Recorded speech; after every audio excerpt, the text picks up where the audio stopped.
while, have been for about 16 years. And one of the things I really like are old tin toys or old metal toys.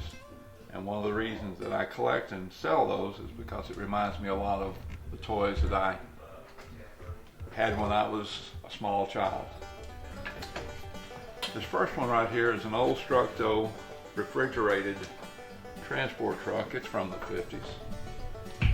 This is a Marks construction dump truck. This truck's also from the 50s. This is a Buddy L wrecker, which still has good graphics on it. This truck wrecker is from the late 30s.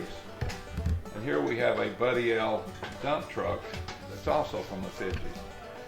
One of the things you want to look for when collecting old toys is condition. You want to make sure that they're not rusty, that the graphics are still in shape. Like this Buddy L truck from the 50s still has the labels on the door. The paint is in still really good shape. All the tires are in good shape. And old toys seem to appeal to a lot of older people because it reminds them of their childhood. And toys today still command a pretty good price if the condition is there. And like I said, condition is everything when you're dealing with these old toys.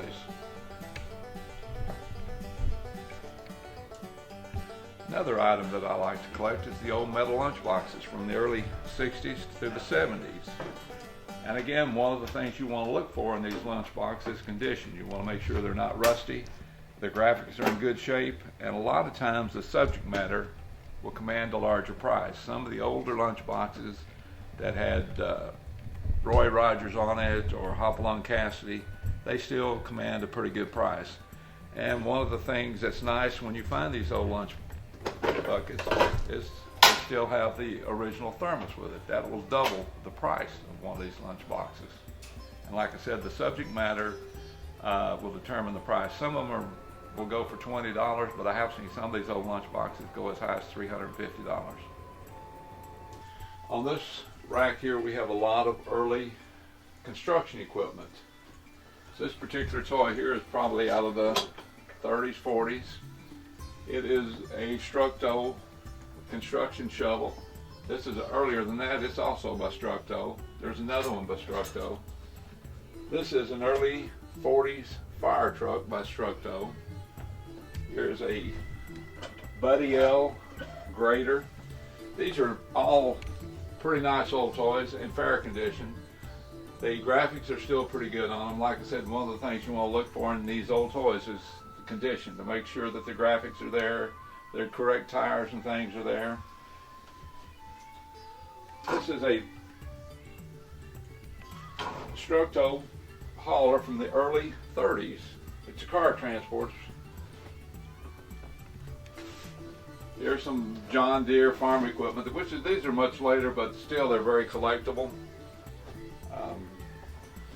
Here's an old tin toy that was made in Japan. This has the headlights that work. It runs on batteries. This is out of the 50s.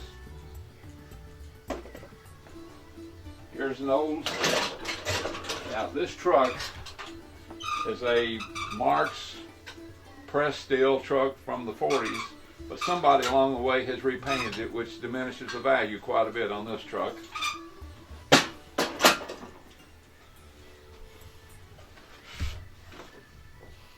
This is one of the early Midge toys that was probably out of the 40s. These are small and they're highly collectible because it doesn't take up a lot of room. Downstairs we talked about thermoses and lunch boxes. Here is a later Batman lunchbox, which does not command as much as the metal ones. This is out of the, actually this is out of the 90s. Here's another one by Laser Toys. These are both out of the 90s. They're still collectible, but they do not command as much as the old tin types. Come spend the day with us. Take your time and browse our many booths. Reignite your memories. You're sure to find just what you're looking for.